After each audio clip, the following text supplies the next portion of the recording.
Bismillahirrahmanirrahim. Assalamualaikum warahmatullahi wabarakatuh. Kembali lagi bersama kita keluarga Anma. Yeay. Alhamdulillah, wassalatu wassalamu ala rasulillah wa ala alihi wa sahbihi wa mawala amma ba'du. Insyaallah di video kita kali ini kita akan sharing bagaimana dulu hingga sekarang ya, insya Allah semoga Allah istiqomahkan kita perjuangan saat menghafal Al-Quran. Nah, ahsannya atau lebih baiknya kita mulai dari pengalamannya Ustadz Andi atau Babam Andi saat dulu beliau menghafal. Tapi sebenarnya teman-teman, ada hal yang kita kan dulu belum terlalu kenal ya Kanda, yang maksudnya ya bukan belum terlalu kenal, nggak kenal sama sekali udah gitu kan, tapi ya karena ada, ya kita udah takdir, alhamdulillah Allah pertemukan, kemudian kita menikah. Nah sebenarnya banyak hal yang belum terlalu saya kenal dari sosok beliau ini gitu. Salah satu, iya serius deh, salah satunya itu ketika beliau cerita bahwa dulu tuh keluarga mereka itu bukan keluarga yang islami banget gitu, bahkan mama dulu nggak berhijab ya Babam ya. Anak kedua setelah itu baru berhijab. Setelah punya dua. Mulai anak kedua ya, setelah punya 2 anak baru berhijab. Nah tapi Babam ini beliau tuh di pesantren gitu kan, di pesantren ya alhamdulillah gitu. Sebenarnya agak bertanya-tanya juga gitu, jadi prosesnya itu seperti apa gitu. Bahkan beliau tuh dulu punya apa namanya ghiroh yang masya Allah gitu dalam menghafal. Nah jadi langsung aja ya kita dengerin pengalaman dari Ustadz Siswandi ini. Jadi Ustadz Abang, oke. Kanda gimana sih awal mulanya gitu sampai Kanda memilih untuk sekolah di sekolah Islam? Sekolah Islam kan dan SD-nya kan Kanda negeri. Nah itu ya sekolah Islam dan pesantren tuh awalnya gimana? Ya kalau sebelumnya kalau untuk pesantren ada kakak nomor 3 dari kita kan 8 bersaudara, ada kakak nomor 3 itu udah di pesantren duluan. Tapi kelihatannya sih ya aku nggak tertarik di sana, maksudnya dengan pengalaman pesantren dia aku nggak tertarik. Bahkan dia itu yang menanyakan, emang serius mau di pesantren, kenapa harus pesantren? Kalau gue sih kayak nggak recommended gitu loh untuk masuk pesantren gitu. Tapi dulu aku mungkin tipe yang paling seneng itu kumpul sama teman-teman, tuh paling seneng banget. Jadi kalau dari luar jam sekolah ya kita keluar, bahkan jadi karena itu jadi pengen pesantren. Iya, pengen kumpul-kumpul. Karena pengen suka kumpul-kumpul. Kok kita sebentar aja bisa bahagia banget sama teman kan, apalagi kalau kita bisa sepanjang waktu, malam ketemu temen, pagi ketemu temen, ya pokoknya sepanjang waktu lah gitu. Nah itu mikir, wah berarti pesantren nih enak nih. Nah, ditambah ada temen juga yang pengen pesantren. Kita yang jadi daya tarik pertama adalah bisa setiap saat sama teman-teman gitu. Oh gitu. Jadi sebenarnya berarti kayak sederhana banget gak sih Karena maksudnya banget. karena cuma pengen kumpul sama teman, akhirnya karena milih pesantren. Iya gitu itu doang sih intinya, nggak ada kepikiran maksudnya jadi ustadz bahasa Arab, Quran nggak ada sama sekali. Dan itu pun ya terserah mama mau pesantren di mana. Nggak ada sama sekali tuh maksudnya. Nggak ada. Biasanya ketertarikan ke agama enggak. Biasa nggak ada sama sekali. Dan pilihan pesantren juga kayak yang mana aja lah, yang penting terserah pesantren mama gitu. aja. Nah itu jadi kayak titik balik Karena mulai menghafal Quran tuh apa? Sebenarnya waktu pas masuk pesantren, kalau di SD dan di keluarga kita kan semua SD negeri ya. Quran itu bukan suatu yang artinya bukan target utama kita gitu. Hafal Quran kita sebatas sekolah ya, karena kemampuan orang tua pada saat itu ya untuk sekolah di negeri. Ya udah bismillah, cuman ya tetap mamah kasih kita tempat ngaji gitu, tempat ngaji, menghafal dan belajar baca Quran. Tapi di SD itu juz 30 aja belum kenal suratnya, baru-baru hafal, kenal aja enggak. Ada surat An-Naba, An-Naziat, Abasa kita nggak tahu sama sekali. Makanya pas SD nggak tahu sama sekali nih. Oh ada surat ya, tahu ada An-Naba tapi nggak tahu gimana ayatnya. Apalagi An-Naziat, ada Abasa, ada Takwir, ada Al-Burj dan sebagainya, itu nggak tahu sama sekali. Mentok paling di Ad-Duha kayaknya. Itu doang. Nah pas di pesantren baru tuh kan kita rutinitasnya ya ba'da maghrib dan ba'da subuh itu menghafal. Nah di situ baru kenal nambah, dan itu pun nggak punya semangat yang gimana ya, formalitas aja. Jadi karena gitu. Memang ada jadwal menghafal, jadi Kanda ikut ngafal mau gitu. Nggak mau ikut. Nah abis itu memang apa berdampak gitu, maksudnya itu memang nambah hafalan Kanda kemudian. Iya nambah, tapi ya biasa aja ya sebagaimana, karena targetnya cuma 3 baris sih sehari. Oh gitu. Jadi nggak terlalu. Itu sehari 3 baris setiap hari. Setiap hari Senin sampai Sabtu. Banyak ya, masya Allah banyak sih. 3 baris. Maksudnya untuk ukuran SMP kan? SMP kelas 1 dan dari SD negeri. Ya masya Allah itu banyak sih kalau menurutku bang. Jadi waktu di pesantren tuh kan kita di kelompok-kelompokan. Yang baca Qurannya lancar dia punya kelompoknya sendiri, dan mereka biasanya dari sekolah-sekolah Islam, SDIT kita yang dari negeri ya kelompoknya teman-teman kita, dan itu yang mungkin masih baca A I U atau bahkan ya baca belum. Kemudian berarti kan kalau masih formalitas itu kita masih kayak ngikutin aturan aja kan. Iya, nggak ada Ibaratnya kalau motivasi khusus lah. kalau nggak ada aturan ya kita nggak ngafal gitu Iya. kan. Kemudian proses apa yang Kanda lalui gitu sehingga Kanda memiliki giroh yang lebih tinggi, semangat yang lebih tinggi untuk menghafal Al-Quran tuh gimana tuh? Titik baliknya ya, atau misalkan ibaratnya yang ngasih nos lah supaya Nos tuh apa sih? NOS itu Nitrous Oxide System. Jadi apa, tenaga tambahan mobil. Jadi mobil standar bisa banget ngebut kencang itu, jadi kayak ada tabung NOS-nya. Ngegas untuk semangat menghafal itu ketika Allah panggil almarhum bapak. Gitu. Sedih banget kan. Itu, almarhum bapak dipanggil, kondisinya waktu itu masih kelas 1 SMP. Kelas 1 SMP dan Justru aku masih masih awal-awal pesantren. banget. Awal-awal banget, tapi udah semester 2 rasain ya pulang. Kenapa? Waktu itu jemput Mang Asep. Kenapa Mang Asep? Ya udah pulang aja, mama kangen gitu katanya. Oh ya udah pulang.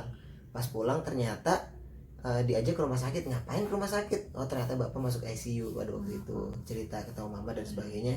Aku nggak sempat pulang lagi ke rumah, tapi aku malah minta balik ke pesantren. Aku minta balik ke pesantren. Ya udah setelah balik ke pesantren, jam kan aku tuh jemput pagi ya. Terus ngeliat bapak itu dan aku balik ke pesantren, ya udah bada asar Mang Asep datang lagi. Ngapain nih masih di hari yang sama. Masih di hari yang sama. Mang Asep ngapain nih datang lagi gitu ke sini. Kok dulu ternyata aku udah punya feeling gitu, kayaknya ada suatu hal yang ya inilah ya apa namanya, suatu hal yang apa kira-kira kurang enak gitu. ada suatu hal yang kurang enak gitu. Tapi nggak, bapak udah pas nyampe rumah tuh rumah udah penuh gitu, ada Hardi yang nyambut meluk aku pas ngeliat bendera kuning. Oh ternyata bapak udah nggak ada di situ. Jadi ya udah aku di situ ya sedih, cuman kan nenangin karena alhamdulillah kan hampir sebagian keluarga besar udah paham lah agama gitu ya, artinya nggak yang terlalu berlarut-larut gimana. Dan aku langsung duduk samping almarhum bapak sama Abudi waktu itu sama mama. Ya udah sambil usap-usap mama, nggak boleh nangis dan seterusnya. Ya udah setelah hari paling cuma 2 hari di rumah, terus aku langsung minta balik ke pesantren karena ya udahlah toh di rumah juga ya namanya masih anak-anak mungkin ya, pengen balik pesantren. Dan di situ yang tadinya di rumah nggak nangis sama sekali, justru pas di pesantren di halaqah tahfiz abis maghrib lah aku keluar air mata nangis. Ditanya sama ustaznya, kenapa sih Suwandi? Ayah saya meninggal gitu. Ayah saya meninggal. Oh gitu. Dan H+1 atau waktu itu langsung kalau nggak salah kita sholat goib. Ustaznya langsung hari ini nih sholat goib. Udah sholat goib.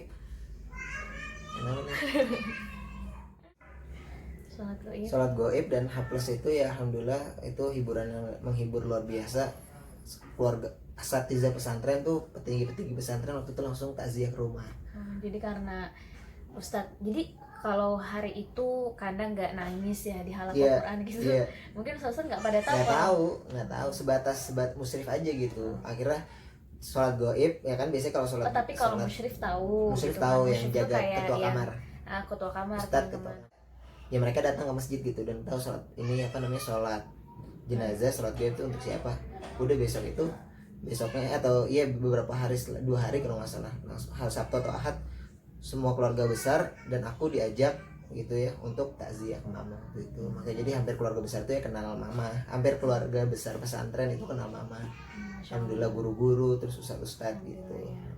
Ya alhamdulillah mungkin salah satu keberkahan yang kita dapatkan sampai hari ini alhamdulillah mungkin juga karena kedekatan mama dengan para asatidzah di pesantren Kanda gitu kan.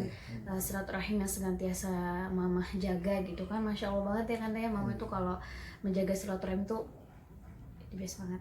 Barakallah gitu. Kemudian apa yang Kanda rasain gitu setelah itu? Ya setelah itu ya aku jadi kayak lebih pendiam sih, maksudnya kan masih berasa aura-aura kehilangan sosok bapak ya. Akhirnya meskipun nggak terlalu ya, bukan orang yang deket banget juga sama bapak gitu, karena kan bapak tipe yang pendiam ya kan, nggak banyak ngobrol kayak mama gitu ya. Kita cuma kira ya Allah bapak udah nggak ada gitu ya, cuman akhirnya berjalan ya tiba-tiba kayak timbul rasa entah waktu itu kok kayak yang di saat jam kosong pelajaran aku malah bawa Quran ngafalin. Waktu itu lagi ngafalin surat Al-A'la, di tangga. Jadi kan kalau ke Yapit itu disebut merek nih. Jadi kan kalau di pesantren itu kan kita naik tangga terus sampai kelas gitu. Nah aku di tangga sendiri aja saya ngafal surat Al-A'la waktu itu. Ingat banget Al-A'la dan At-Tariq. Yang biasanya mungkin satu surat, alhamdulillah untuk hari berikut kok bisa langsung ngafal 2 surat At-Tariq dan Al-A'la gitu. Ya udah di situ udah mulai. Nah semakin lebih termotivasi itu ketika melihat teman-teman. Jadi kan halakoh kita tuh di masjid itu kan ada halakoh ya. Ngelihat halakohnya. Halakoh itu lingkaran-lingkaran teman-teman. Halakoh lingkaran. Hafal. Jadi ada satu guru, ada berapa anak, satu guru berapa anak. Nah aku ngelihat ke arah waktu itu aku udah kelas 2 SMP. Kelas 2 SMP semakin semangat tuh di kelas 2 SMP ngeliat ada satu halakoh di depan mimbar tempat imam, yaitu halakohnya Ustadz Allahyarham Dr. Azdami. Melihat, dan di situ ada salah satu teman aku gitu namanya Faisal, dan dia udah hafal 30 juz itu sejak kelas 4 SD di Kudus. Makanya pas ngelihat dia, ih enak banget ngelihat di halakoh sana kan, namanya ya adalah kebanggaan sendiri gitu ketika bisa berinteraksi langsung dengan pimpinan pesantren, dengan apa namanya kelompok itu kayak keren banget gitu keren kali banget kan ya. sih, tongkrongannya keren banget gitu ya. Mikir dia berharap kayaknya betapa ya luar biasa gitu di saat satu kelompok. Aku kelas 2 ya udah kelas 2 semua, tapi Ustaz Azam itu ada kelas 1-nya, kelas 2-nya, kelas 3, dan mereka mungkin 30% itu kan lulusan Kudus tuh, yang artinya udah Quran tuh udah inilah di kepala-kepala mereka. Konsultasi Ustaz, kalau masuk kelompok Ustaz Azam Kanda gimana konsultasi sih? ke Ustaz. Ustadznya Gimana Kanda, sih? Ustadz halakohnya Kanda gitu. Bukan, musyrif. Oh musyrif.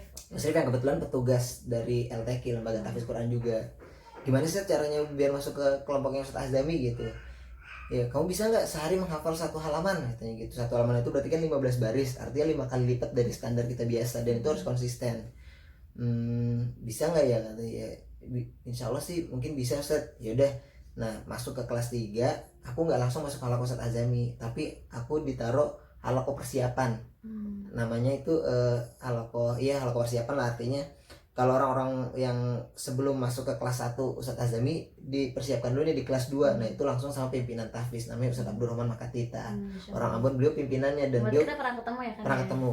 Beliau tuh maksudnya sosok yang luar biasa kan? Luar biasa tuh karena apa, sederhana gitu, Sederhana, padahal ilmu banget guys. beliau kan Ustadz apa namanya? Jadi iklannya setelah Kanda masuk ke kelas persiapan, yaitu halakohnya Ustadz Abdurrahman Makatita, selama berapa lama tuh? 1 tahun. 1 tahun Kanda ngafal 1 halaman Iya, per jadi hari. di halakoh itu ada aku yang seangkatan ya, ada Iqbal Rasyidi dan Waraqah Akbar. Jadi kita ada 3 halakoh berbeda, terus kita disatukan di halakoh itu. Sampai kita punya kesepakatan mau lanjut SMA lagi di Yapit gitu. Itu kelas, karena itu udah kelas 3 SMP kan? 3 SMP, artinya kan bisa teman-teman SMA keluar atau lanjut lagi di Yapit atau di pesantren itu. Kemudian ya udah, setelah aku mikir, kamu kalau misalnya ini nanti kalau bisa konsisten 1 halaman sehari dan kamu SMA di Yapit, nanti kamu bisa masuk halakoh Ustadz Azami. Wah gitu kan, kayak reward gitu kan. Ya udah, kira berjalan 1 tahun, alhamdulillahnya bisa konsisten dengan 1 halaman sehari. Pas masuk SMA ngelihat daftar pembagian halakoh, kita kayak masuk halakoh Ustadz Azami sama Iqbal, dan di situ mungkin alhamdulillah gitu ya, masya Allah, angkatan terbanyak yang berada di 1 halakoh, maksudnya 1 angkatan gitu. Jadi 8 itu ya. Angkatan 8 ya. Jadi ada aku, Faisal, Iqbal Rasyidi, dan Waraqah Akbar, dan Kamal. SMA kan ada. Ini udah alhamdulillah. Kemudian apa yang membuat Kanda pada akhirnya tuh bisa istiqomah jadi di halakohnya Ustadz Azami dari kelas 1 SMA sampai akhir nggak, sampai kelas 3 SMA. Oke, nah itu apa tuh yang bikin Kanda bisa bertahan di situ?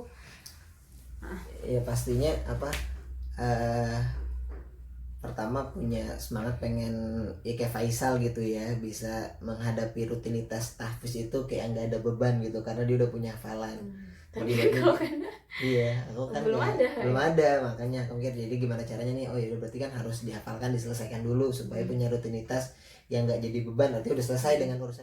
Ya ala kulli hal, alhamdulillah atas izin Allah, dengan ada di halakoh Ustadz Azami itu, pertama bisa lebih semangat menghafal Quran, bisa istiqomah waktu itu ya, menghafal, memanfaatkan waktu yang ada. Bahkan aku suka curi-curi waktu untuk menambah hafalan lagi gitu. Sampai ketika Ustadz Azami pergi kan, jadi ada ketika aku kelas 2 atau kelas 3 kelas 2 SMA itu, aku ke Ustadz Azaminya 2 halaman, Ustadz Azami pergi, karena aku nunggu sebelum Ustaz Azim pergi itu aku hafal tuh dapat 1 halaman dan aku store. Ya alhamdulillah sehari berarti kan bisa 3 halaman tuh. Sampai 3 udah 3 halaman ya. alhamdulillah itu Jadi bisa. minimal 1. Cuman aku seringnya 2 halaman. Alhamdulillah. Dan akhirnya aku dapat curi-curi waktu dapat jadi 3 halaman. Yang paling berat atau nggak berat sih artinya ya awalan untuk memulai itu kan kita artinya punya target dan kita harus persiapkan gitu. Jadi nggak jarang itu ketika sebelum tidur ya aku nyisihin waktu atau langsung ke tempat wudhu, dan sekarang kan antara masjid dan asrama berbeda tuh, jauh ya, agak jauh harus jalan. Ya aku kesana wudhu dan tiba-tiba di masjid dengan hanya misalkan ada 50 lampu gitu, kok hanya ada beberapa titik lampu dan ternyata di Apa ya, ada iklan. dan ternyata di bawah lampu itu lah ada Iqbal, ada Waroka, dan mereka juga persiapan juga artinya gitu. Jadi mereka ya karena mungkin kita waktu itu sempat dapat nasihat ya di antara waktu yang paling efektif untuk menghafal itu Sebelum tidur ya? Sebelum tidur itu. Kayak ke bawah dalam Ke bawah, mimpi iya gitu lah. kan. Iya udah nak. Ya oke udah. Gitu. Jadi Ya gitu alhamdulillah, teman-teman. masya Allah, jazakumullah khair kepada Babam Andi yang sudah sharing bersama kita, wabil khusus dengan Anem dan Madinah yang hari ini ikut bareng kita nih. Semoga kita bisa istiqomah ya. Amin ya Allah. Jadi ya Allahumma arhamna bil Quran gitu ya Allah, sayangilah kami dengan Al-Quran, jaga kami bersama Al-Quran. Ya tadi benar gitu, semoga Allah istiqomahkan interaksi kita dengan Al-Quran. Amin. Dan tentunya dengan selalu membersamai Al-Quran itu akan membawa keberkahan di setiap kehidupan kita, kemudahan. Artinya ya yarzuqu min haitsu la yahtasib lah ya. Banyak hal yang tidak kita duga, bahkan nggak pernah kita pikirkan, tapi Allah berikan dengan mudahnya untuk hidup kita gitu. Alhamdulillah. Makanya kan salah satu doanya kayak waj'alhu lana hujjatan gitu kan, dan jadikanlah Al-Quran itu hujjah lana gitu, hujah bagi kita, maksudnya yang kelak akan menolong kita gitu kan di yaumil akhir gitu, bukan wala hujatan alaina gitu, bukan menjadi hujah yang alaina yang justru malah mencelakakan kita, na'udzubillah min dzalik. Semoga Allah istiqomahkan kita, insyaallah. Kita cukupkan untuk al-haqqu min rabbik fala takunanna minal mumtarin. Wassalamualaikum warahmatullahi wabarakatuh.